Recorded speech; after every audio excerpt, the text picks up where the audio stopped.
The first Crexar salvo didn't begin with a declaration. It began with silence. Then, white fire. A plasma spear tore through the orbital platform above Kestrel Reach. 20,000 civilians vanished in a flash, brighter than the local star. No warning, no negotiation, only erasure. On Earth, Lieutenant Aria Vale watched the impact replay across a 12-meter tactical wall. Her sister had transferred to that platform 3 months earlier. The casualty list hadn't updated yet. Enemy closing, Aria reported, voice steady. Second volley charging. Across the galaxy, inside the Grand Council chamber, the projection flared crimson. Commander Vacor didn't hesitate. Advance. Crexar cruisers surged forward in predatory formation, weapons cycling toward the colony below. Panic rippled through 100 species. High Arbiter Sareth's voice cut through the chaos. Envoy Klein, the Krexar Empire has initiated live extermination engagement. Jason Klein did not move. He did not argue. He did not react. He tapped his wrist interface once. Across 3 star systems, dormant Terran infrastructure awakened. Gravitational anchor arrays shifted phase. Trade corridors realigned. Supply lattices snapped into alternate geometry. On the Crexar flagship bridge, targeting grids flickered, then glitched. The second volley never fired. Fleet spacing destabilized as localized gravity shear dragged their lead cruiser 3 kilometers off vector. Vacor's central eye narrowed. Report. A navigation interference, an officer replied. Corridor geometry shifting. Jason's voice entered the open channel. Calm, measured. We mapped your expansion doctrine 30 years ago. A beat, and we built the countermeasure the same year. In the corridor, Crexar cruisers struggled against invisible forces reshaping the battlefield around them. War had begun, but the battlefield no longer belonged to the one who fired first. Crexar cruisers tried to force the corridor back into order. Engines roared brighter. Formation leaders barked corrections, but space itself refused to behave. Their lead destroyer drifted off attack vector again, slowly, almost gently, pulled sideways by a gravity shift no one had predicted. On the flagship bridge, Vacor didn't raise his voice. Correct it. An officer hesitated. Commander, the corridor is moving. Not collapsing, moving. On Earth, Aria saw it in the data first. Firing delay extended. Target lock unstable. The second volley never came. She kept her tone steady. Enemy alignment degrading. Her eyes flicked toward Kestrel Reach. The colony lights were still visible. She didn't allow herself to hope. In the council chamber, projections reshaped in real time. Trade lanes curved away from Crexar advance paths. Fuel depots slipped out of range. Autonomous platforms repositioned beyond strike distance. It wasn't defense, it was removal. High Arbiter Sareth studied the display. This was anticipated, the Arbiter said quietly. Jason didn't deny it. We mapped their expansion rhythm decades ago. A projection bloomed behind him. Years of Crexar campaigns, every frontier push following the same logistical pattern. Resource first, fleet second, territory third. Jason's voice remained even. You move the same way every time. Vacor's central eye narrowed. You presume much. Jason met his gaze. No, he said. We prepared. Across 3 systems, Terran infrastructure folded inward and shifted position. Mining arrays detached, supply chains rerouted, fuel lines vanished from Krexar Reach. The Empire hadn't lost firepower, it had lost the cost advantage of war. On the flagship bridge, a junior officer spoke carefully. Commander, sustained engagement will exceed projected supply tolerance. Vacor understood immediately. They could still fire, but now it would be expensive. Jason's voice carried across the chamber. You prepared to win quickly. A beat. We prepared for you to miscalculate. In orbit above Kestrel Reach, Crexar weapons cooled. Not out of mercy, out of math. And for the first time since the first shot, the Empire was no longer advancing. It was adapting. The Crexar fleet stopped trying to push forward. Instead, it widened. Cruisers spread into a crescent arc around Kestrel Reach, engines holding steady as they cut off every outbound trade vector. No more attack runs, no more plasma strikes, just silence and distance. On Earth, Arya felt the shift before command confirmed it. Enemy posture transitioning, she said quietly. They're not advancing, they're sealing the corridor. Freighter traffic froze. Evacuation transports stalled between two powers, unsure which side would fire first. Then the first civilian distress call came through. A medical transport requesting clearance to exit orbit. Crexar channels denied passage. No weapons fired, no threats issued, just refusal. Arya's jaw tightened. Colony supply estimates. 48 hours before ration protocols begin. Back in the council chamber, murmurs turned sharper. A blockade wasn't dramatic, it was patient. High Arbiter Sareth spoke evenly. Commander Vekor, you are restricting humanitarian movement. Vekor didn't look away from the orbital feed. We are containing hostile territory. You are starving civilians. We are preventing reinforcement. The distinction was thin. Jason watched the expanding arc around the colony. He had expected aggression. This was something else. He can't win fast, so they're trying to win slow. On the Crexar flagship, a junior officer leaned close. Extended containment increases internal descent probability. Vekor's lower eye narrowed. Descent follows weakness. And strength? Strength is endurance. In orbit, a supply freighter attempted a burn through the narrowing gap. Crexar cruisers shifted just enough to block it. No warning shot, just overwhelming presence. The message was clear. Leave and you may not survive. Stay and you will run out of air. On Earth, Arya stared at the colony's power grid projections. The numbers were steady, for now. Jason's voice entered the chamber again. You've shifted from conquest to attrition. Vekor didn't deny it. Jason nodded slightly. Good. A ripple of confusion spread across the council. Jason's gaze never left the projection. Attrition is predictable. A beat. And predictable wars are the easiest to break. Above Kestrel Reach, the Krexar blockade tightened. Weapons quiet. Pressure rising. The war had stopped being loud. Now it was personal. And patience had just become the most dangerous weapon in the system. The Krexar fleet stopped trying to push forward. Instead, it widened. Cruisers spread into a crescent arc around Kestrel Reach, engines holding steady as they cut off every outbound trade vector. No more attack runs, no more plasma strikes, just silence and distance. On Earth, Arya felt the shift before command confirmed it. Enemy posture transitioning, she said quietly. They're not advancing, they're sealing the corridor. Freighter traffic froze. Evacuation transports stalled between two powers, unsure which side would fire first. Then the first civilian distress call came through. A medical transport requesting clearance to exit orbit.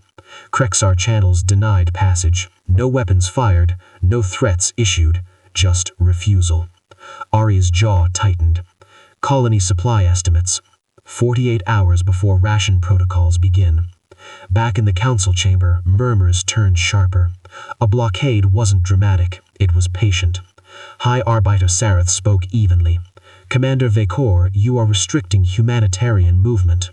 Vekor didn't look away from the orbital feed. We are containing hostile territory. You are starving civilians. We are preventing reinforcement. The distinction was thin. Jason watched the expanding arc around the colony. He had expected aggression. This was something else. He can't win fast, so they're trying to win slow. On the Krexar flagship, a junior officer leaned close. Extended containment increases internal descent probability. Vekor's lower eye narrowed. Descent follows weakness. And strength? Strength is endurance. In orbit, a supply freighter attempted a burn through the narrowing gap. Krexar cruisers shifted just enough to block it. No warning shot, just overwhelming presence. The message was clear. Leave and you may not survive. Stay and you will run out of air. On Earth, Arya stared at the colony's power grid projections. The numbers were steady, for now. Jason's voice entered the chamber again. You've shifted from conquest to attrition. Vacor didn't deny it. Jason nodded slightly. Good. A ripple of confusion spread across the council. Jason's gaze never left the projection. Attrition is predictable. A beat. And predictable wars are the easiest to break. Above Kestrel Reach, the Crexar blockade tightened, weapons quiet, pressure rising. The war had stopped being loud. Now it was personal. And patience had just become the most dangerous weapon in the system. The blockade held. Kestrel Reach rotated slowly beneath a sky filled with warships. No explosions, no movement, just presence. On the colony's surface, emergency sessions began. Ration projections recalculated. Medical centers shifted to conservation mode. Hospitals prioritized critical cases first. In orbit, evacuation shuttles hovered without clearance. Every minute that passed tightened the noose without firing a shot. On Earth, Arya watched a new feed open on her console. A narrow-band transmission from the colony. Civilian administrator. Voice steady but strained. We can hold for 42 hours at current draw. A pause. If power redistribution fails, life support drops to 70%. Arya didn't look away. She forwarded the feed to upper command. Back in the council chamber, several delegates were no longer whispering. They were arguing. This exceeds territorial dispute. This is coercion. This is war without declaration. High Arbiter Sareth turned to Valcor. You are forcing a humanitarian collapse. Valcor's voice did not change. We are forcing negotiation. Silence fell again. Jason stepped forward for the first time since the first shot. Not hurried, not dramatic, just deliberate. You believe time is neutral, he said. It isn't. Valcor tilted his head slightly. Time favors endurance. Jason shook his head once. Time favors preparation. He tapped his wrist interface again. Across two adjacent systems, dormant civilian convoy shifted from passive standby to coordinated movement. Not warships, not reinforcements, freighters. Hundreds of them, their drives synchronized, their vector calculated not toward the blockade, but around it. A long arc, wide enough to avoid direct engagement, short enough to remain inside Terran logistical control. On Arya's screen, the new trajectory appeared. Civilian supply chain rerouting, she whispered. Back in the chamber, Jason's voice remained steady. You can deny a corridor. A beat. You can't deny a network. Above Kestrel Reach, Krexar cruisers registered the new movement. Not military escalation, not attack, just volume. Valcor's tactical overlay recalculated. To stop the convoy, he would have to fire first, on civilian transports, in full view of the Concordat. Jason didn't smile. He didn't need to. You shifted to attrition, he said quietly. So did we. In orbit, the first convoy group crossed the outer boundary of the blockade arc. Weapons remained silent, for now. And the war entered a new phase, one where restraint carried more risk than fire. The convoy did not slow. Hundreds of civilian freighters moved in disciplined silence, engines burning steady as they curved around the blockade's outer edge. They weren't fast, they weren't armed, they were deliberate. On the Crexar flagship, targeting brackets hovered over the lead transport. Valcor watched the data scroll. Civilian registry confirmed, an officer said carefully. If they cross the perimeter, they resupply the colony. Valcor's central eye narrowed. And if we fire? Full Concordat visibility. The chamber projection mirrored the standoff. Every delegate could see it. Weapons locked, finger hovering, history balancing on restraint. On Earth, Arya's heartbeat synced with the closing distance. Convoy approaching interception line, she reported. She didn't blink. If the Crexar fired now, there would be no diplomatic recovery, just open war. Jason stepped closer to the projection. Commander, you're not containing territory anymore. A beat. You're choosing what kind of enemy you want. Valcour didn't answer. Instead, another signal appeared on his tactical feed, internal, priority red. Crexar Outer Fleet Command requesting clarification, sustained blockade, increasing descent probability among trade-aligned sectors, insurance syndicates suspending military underwriting, industrial guilds demanding resolution. The blockade was already costing him. Jason saw the hesitation. He pressed once more. You built your empire on expansion. A pause, not on starving civilians. The first Crexar transport shifted, just slightly, its firing solution disengaged. One by one, targeting grids powered down across the blockade arc. Valcour's voice remained cold. Maintain position. Not retreat, not surrender, but not escalation. The lead convoy transport crossed the invisible boundary. No shots fired. In the council chamber, silence deepened into something heavier. The Empire had blinked, not because it was weak, because it was calculating. Jason lowered his hand. Pressure creates decisions, he said quietly, and decisions reveal limits. Above Kestrel Reach, the convoy engines burned brighter as they cleared the arc. The blockade still existed, but something inside it had shifted.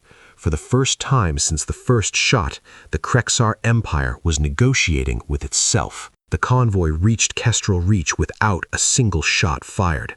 Medical supplies began offloading within minutes. Fuel transfers stabilized the colony grid. For the first time since the blockade began, oxygen projections stopped falling. On Earth, Arya finally exhaled, just slightly. Then her console flickered. New transmission, encrypted. Origin, Crexar internal relay. She frowned. That's not possible. The signal rerouted through Terran monitoring before reaching Stella Command. Mara Eldon's voice cut into the channel. Patch it through. Inside the Crexar flagship, Valcour stood alone in his command chamber. The red underglow dimmer now. His lower officers were gone, dismissed. He opened a private channel. To Envoy Klein. The council projection sharpened. Jason stepped forward. Commander. Valcour's tone was steady, but quieter. You prepared for our doctrine. Yes. You predicted our blockade. Yes. A pause. What did you not predict?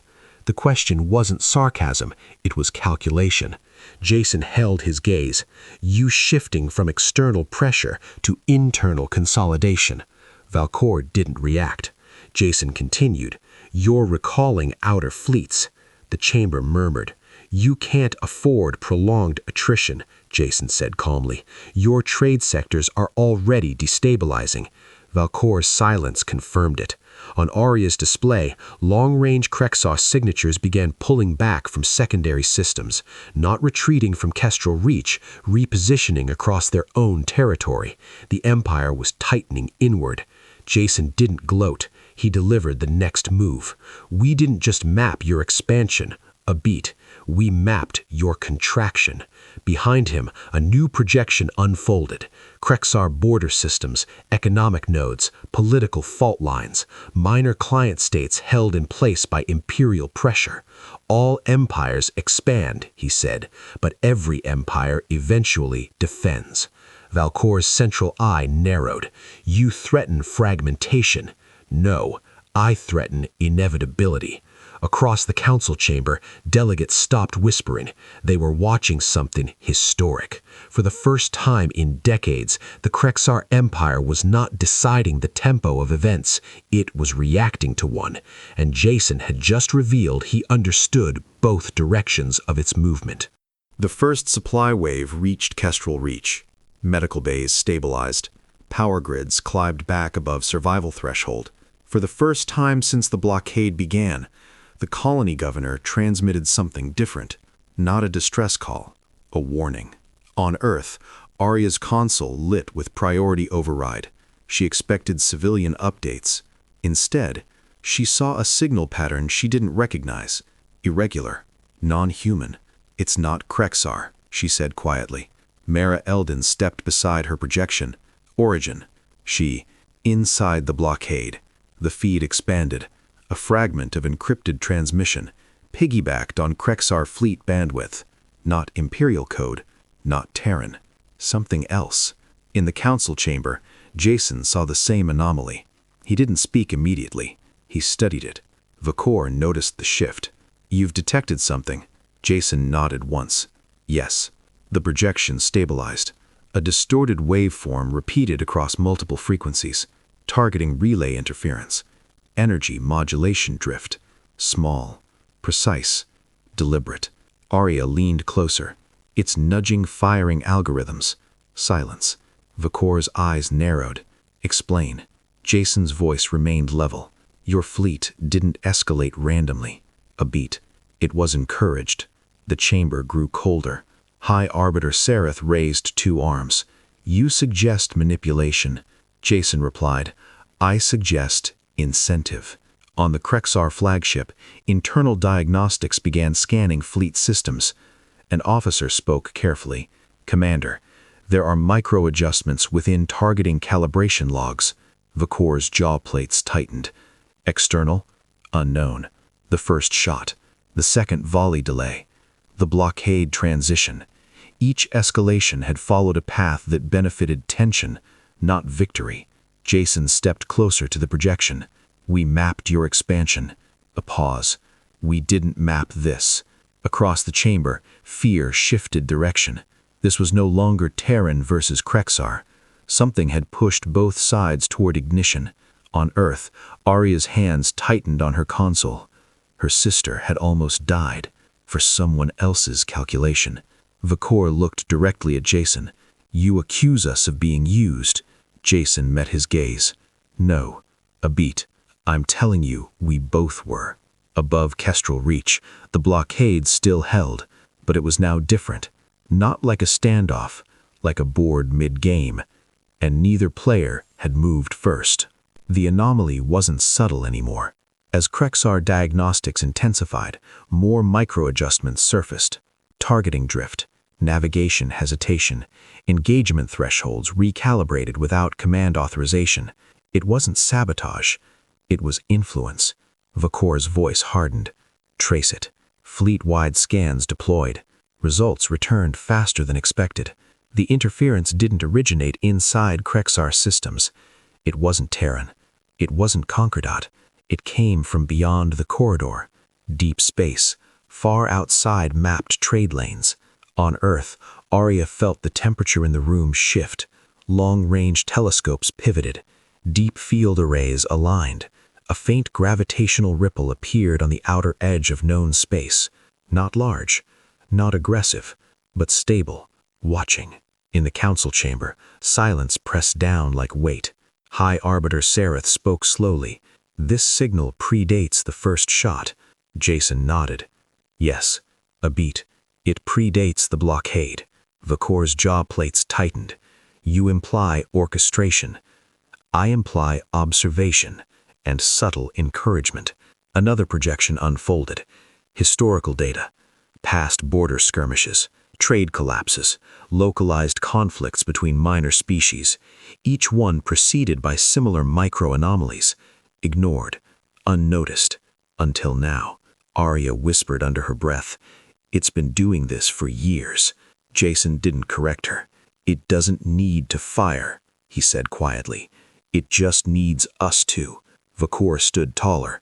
"You expect the Empire to accept manipulation." "No," replied Jason. "I expect the Empire to recognize leverage." The gravitational ripple intensified slightly.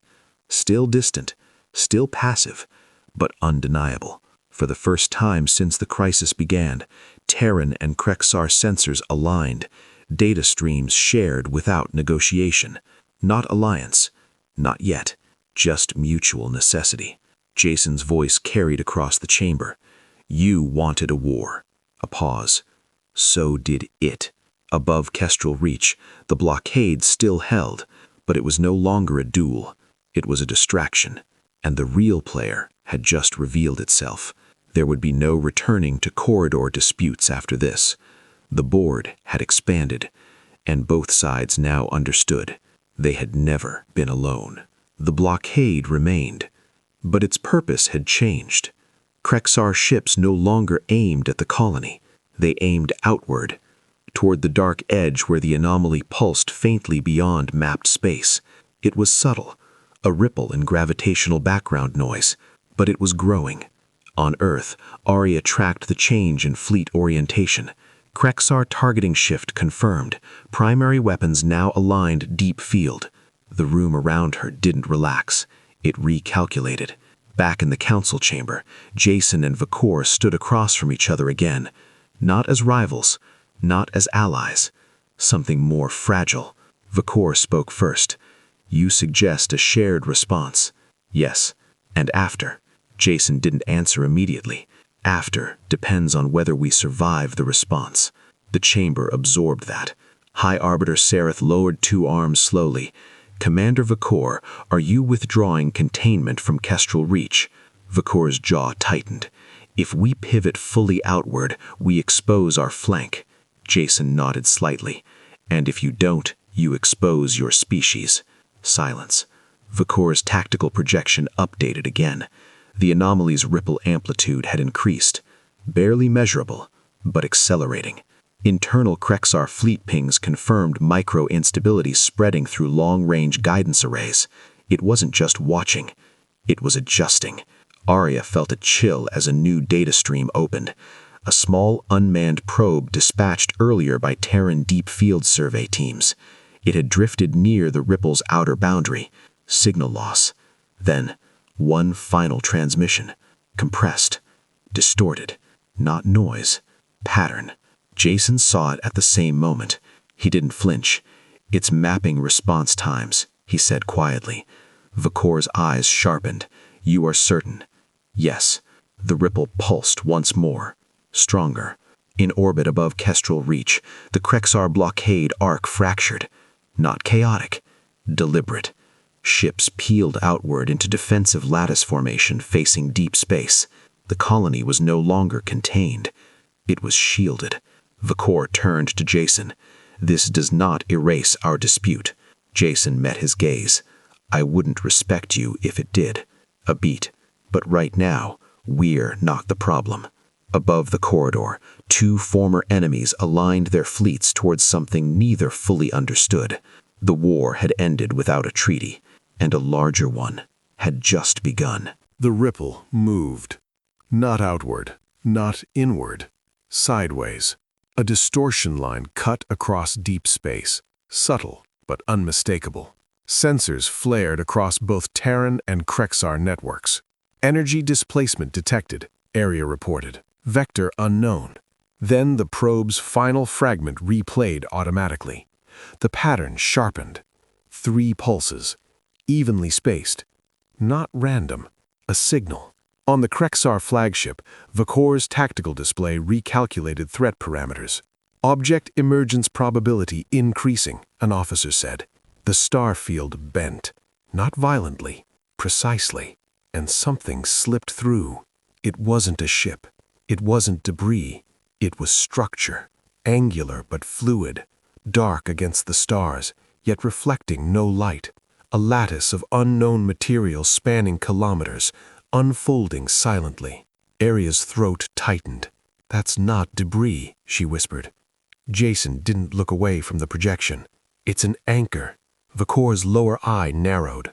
Purpose. To stabilize presence, Jason replied, and extend reach. The structure locked into position along the ripple's axis. Immediately, targeting systems across both fleets experienced micro-lag. Weapon calibration drifted.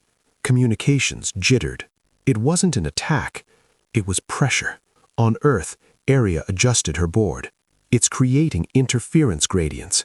Our effective range just dropped 8%. On the Crexar bridge, 10% reduction in targeting precision. Vakor turned slightly toward Jason's feed. You predicted this. Jason shook his head once. No. A beat. I predicted escalation. The structure emitted another pulse. This one stronger. 2 civilian satellites near the outer trade lane flickered offline. Not destroyed. Disconnected.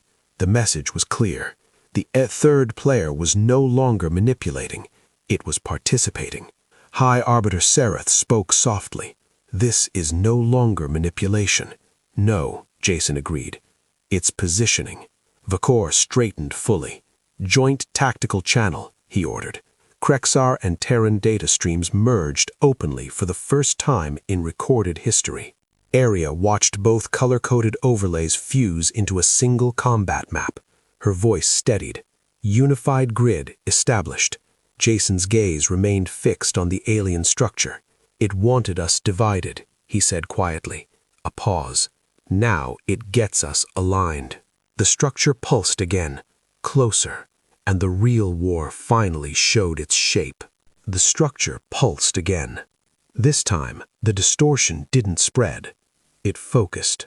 A narrow beam of gravitational compression extended toward the edge of the combined fleet formation. Not fast, deliberate. Arya's board lit up. Targeting sweep. It's sampling shield harmonics. Vakor didn't hesitate. Rotate outer cruisers. Crexar vessels shifted forward, red hulls absorbing the first edge of the distortion wave. Their shields flickered, not failing, but recalibrating under unfamiliar pressure. "Shield modulation instability," a Crexar officer reported. On Earth, Arya adjusted frequency alignment. "It's measuring latency." Jason stepped closer to the projection. "It's learning," he said quietly. The compression beam tightened. One Crexar frigate drifted slightly off vector as localized gravity warped around its hull. Not destroyed, studied. Vakor's voice cut across the joint channel. "Return fire?" All eyes shifted to Jason. He shook his head once. "Not yet." The beam intensified. Terran outer defense platforms adjusted shield layering. Data streamed across the unified grid. Arya felt the weight of timing in her chest. "If we don't push back, it'll escalate." Jason's gaze remained fixed. It already has. Another pulse rippled outward. This one targeted the seam between Terran and Crexar formations, testing coordination, testing trust. For a fraction of a second, the joint tactical grid desynchronized. Target overlays misaligned, response times staggered. The structure adjusted instantly. Vakor saw it. "Synchronize frequency delta with Terran grid," he ordered. No pride, no hesitation. Red and blue overlays fused tighter. Arya adjusted her console manually. Unified modulation locked. The next pulse hit both fleets simultaneously. Shields held. Barely. The beam withdrew. Not defeated. Satisfied. Jason exhaled slowly. "It wanted to see if we would fracture." Vakor's eyes remained fixed forward. "And?" Jason's voice was calm. "We didn't." The alien structure rotated slightly along its axis. Recalibrating. Escalating. The test was over. The lesson had been delivered. And the next move would not be gentle. The alien structure did not hesitate. The next pulse was not focused. It was wide. A gravitational wave expanded outward in a crescent arc, slamming into the outer defensive ring of the unified fleet. Crexar shields flared first. 2 cruisers buckled under the strain, hull plating warping as localized gravity twisted metal like paper. One Terran defense platform lost stabilization and drifted off-axis. Not destroyed, disabled. Arya's console flooded with alerts. "Outer grid integrity down 12%. Vakor's voice cut sharply across the joint channel. "Reinforce Quadrant 3. Crexar vessels rotated seamlessly, absorbing additional load without waiting for Terran confirmation. Jason watched the telemetry. It's increasing amplitude in controlled increments.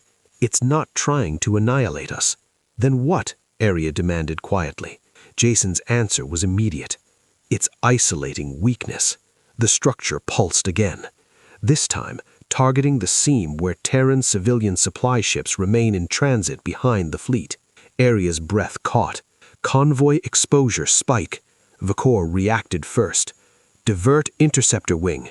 3 Crexar frigates broke formation and accelerated toward the vulnerable convoy corridor. Red engine flares burned brighter as they intercepted the wave's edge. One frigate absorbed the brunt of the distortion. Its shields collapsed. Hull fractures spread like cracks in glass. The ship did not explode. It bent. then tore apart silently. Area felt the loss register across the grid. A Krexar vessel. Gone. Vakor did not flinch. "Maintain formation," he ordered. "No rage, no retaliation. Discipline." Jason made his decision. Deploy phase shift net. Terran support platforms activated dormant emitters, projecting overlapping gravitational counterfields across the fleet's central axis. The next wave struck and slowed. Not stopped. Slowed. The structure adjusted again, but this time it met resistance it had not fully modeled. Area recalibrated in real time. Stability increasing. Vakor's gaze remained locked on the anomaly. "You risk your infrastructure." Jason didn't look away. "We risk it together." The alien structure's pulses grew sharper, less exploratory, more deliberate. The test phase had ended. Now it was probing for collapse. Behind the unified fleet, Kestrel Reach rotated quietly, civilian lights steady once more. Vakor spoke without turning. "This will cost us." Jason nodded. "Yes, a beat, but collapse will cost more." The alien structure shifted positions slightly closer, no longer observing from distance, advancing, and the price of holding the line had just been set. The alien structure pulsed again, but this time, Area saw something different. "It's not random," she said quickly. "The amplitude shifts follow a cycle." Jason didn't respond immediately. He zoomed the unified grid inward, overlaying pulse intervals, fleet response times, shield modulation corrections. A pattern began to emerge. 3 pulses testing range, 1 probing cohesion, 2 escalating force, then recalibration. "It's mapping adaptation speed," Jason said quietly. Vakor's gaze sharpened. "To exploit delay." "Yes," Area leaned forward. "If we break the rhythm, it loses predictive advantage," Jason finished. Another wave built along the structure's axis. Jason turned to Vakor. "We stop reacting." Vakor did not hesitate. "State your maneuver." Jason's voice remained calm. "We create a false latency, a beat. We feed it the wrong response time." In stellar command, Area's eyes widened. "You want us to intentionally desynchronize?" "Briefly," Jason replied. "Controlled weakness." The next wave built along the structure's axis. Vakor issued the order without pride. "Crexar outer shields reduce modulation by 3%. Area swallowed. Terran grid introduced staggered delay 200 milliseconds. The unified fleet did something dangerous. It stumbled. On purpose. The pulse struck. Shields flickered slower than before. Response correction lagged slightly. To the alien structure, it looked like strain. The lattice rotated subtly, adjusting vector for deeper penetration. Jason watched the projection. Now, Area snapped commands across the grid. Full synchronization, phase net surge. Red and blue overlays fused perfectly. Shield harmonics locked at peak alignment. The next micropulse from the structure hit and rebounded. Not violently, but visibly. The alien lattice hesitated or quieted. "It's abandoning sampling." Vakor's voice cut in. "For what?" The answer arrived a second later. A focused gravitational spear formed at the lattice center. Narrow, dense, not testing, piercing. "Projected impact zone," Area's voice faltered. "Unified command seam." The precise junction between Terran and Crexar coordination nodes.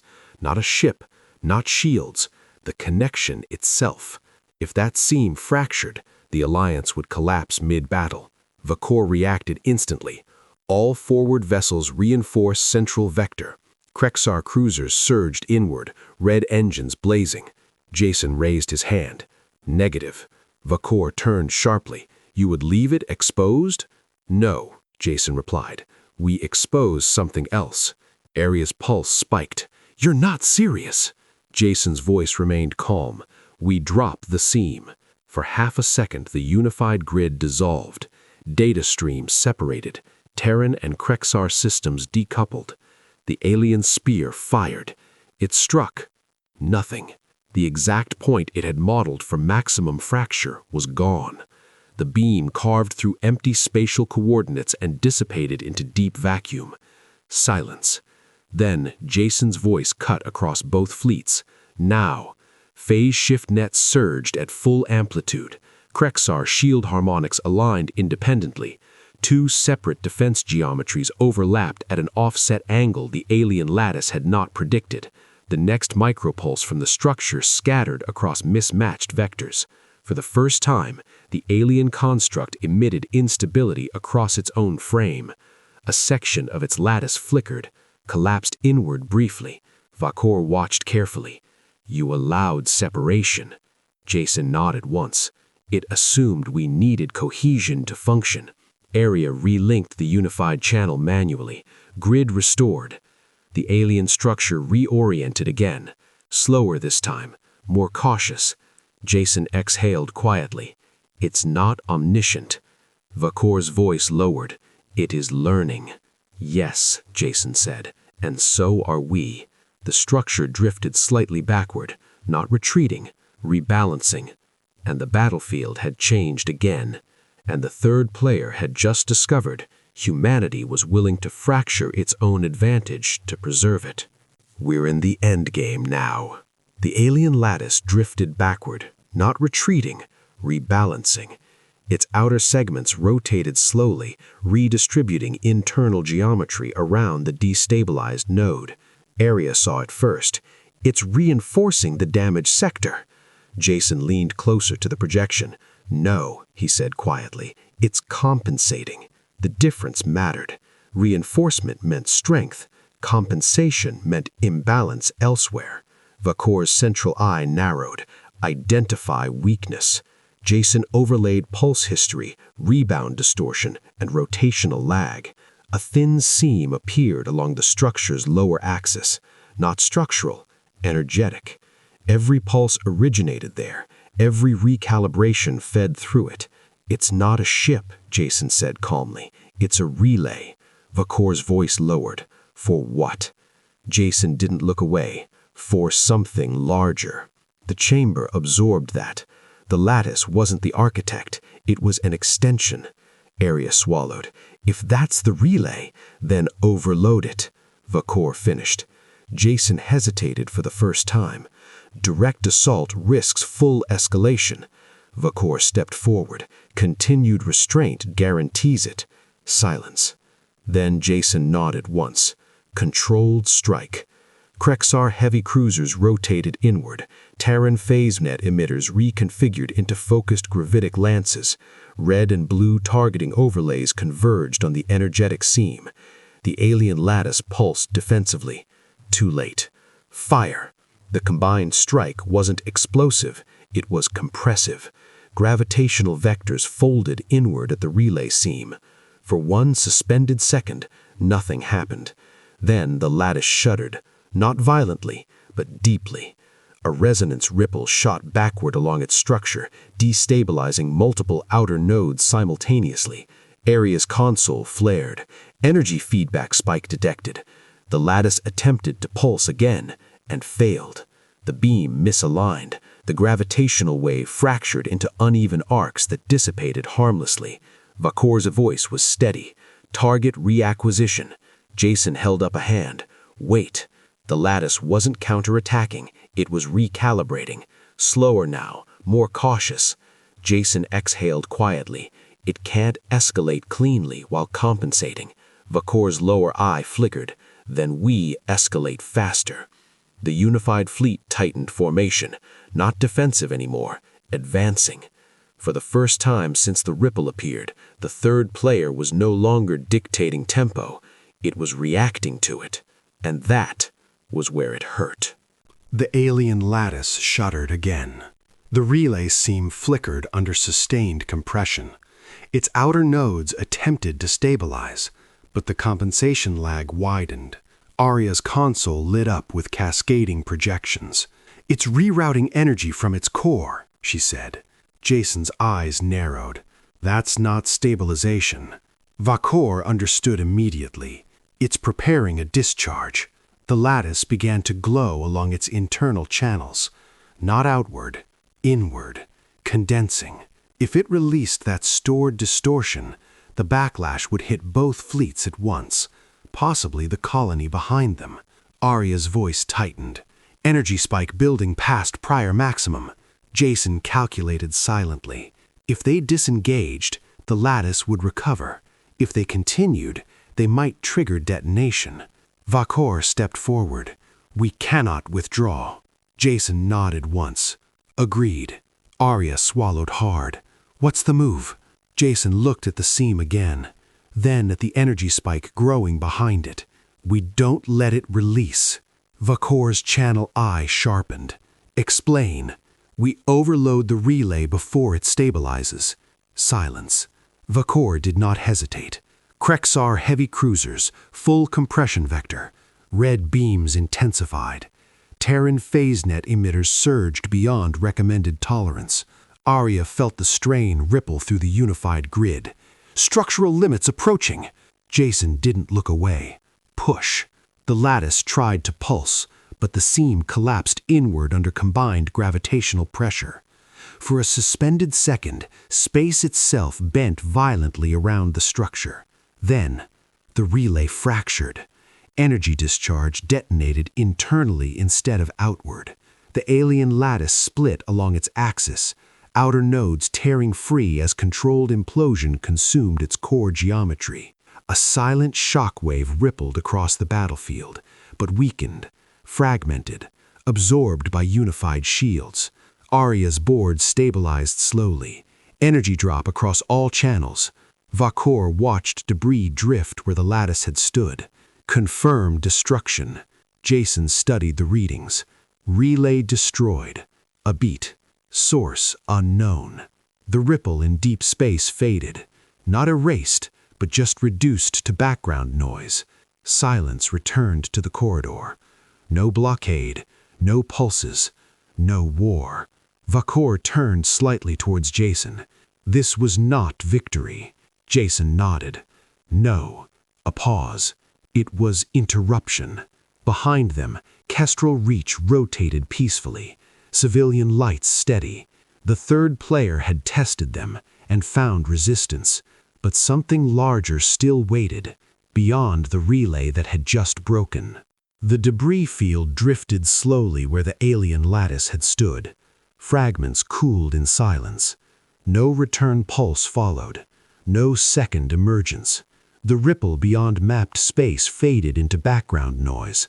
Not gone, just distant again. Unified shields powered down in disciplined stages. Red and blue harmonics separated without friction. Above Kestrel Reach, civilian traffic resumed cautiously. Medical transports cleared the last emergency docking lanes. Power grids stabilized. Life went on. On Earth, Arya removed her hands from the console. Her sister's signal came through minutes later. Clear. Alive. Arya didn't smile. She simply nodded once and stepped back from the board. In the Grand Council chamber, the battlefield projection shrank. The dome filled once more with ordinary stars. High Arbiter Sareth inclined all four arms. The Concordat acknowledges joint defensive action. It was not praise. It was precedent. Vakor stood tall. The Empire will review its border doctrine. Jason met his gaze calmly. So will we. A pause. The old dispute remained, but it no longer defined the corridor. Vakor's voice lowered. That construct was a relay. Yes, and relays exist for one reason. To extend reach, Vakor replied. Jason nodded. Or to test infrastructure. Silence lingered. Vakor's eyes shifted slightly. If something capable of that influence wished to weaken empires, he let the thought hang. Jason finished it. It wouldn't fire first. It would interrupt supply. Around the chamber, several delegates went still. Fuel corridors, trade arbitration nodes, civilian logistics chains. The quiet systems no one celebrated and no one defended loudly. Jason folded his hands behind his back. "We just proved we can survive pressure," he said calmly. A pause. "We haven't yet proven we can survive disruption." Somewhere in the outer sectors, a routine commercial relay recalculated its routing table. A fuel transfer manifest adjusted by a fraction of a percent. A delay too small to trigger alarm. For now, Jason's eyes lifted toward the distant stars. "The last war almost started with pride," he said quietly. "The next one will begin with inconvenience." The stars beyond the dome looked unchanged, peaceful, predictable. But beneath that stillness, networks moved. And if something had been studying them long enough to build a relay, it had already learned where the foundations were. And this time, humanity would be watching first.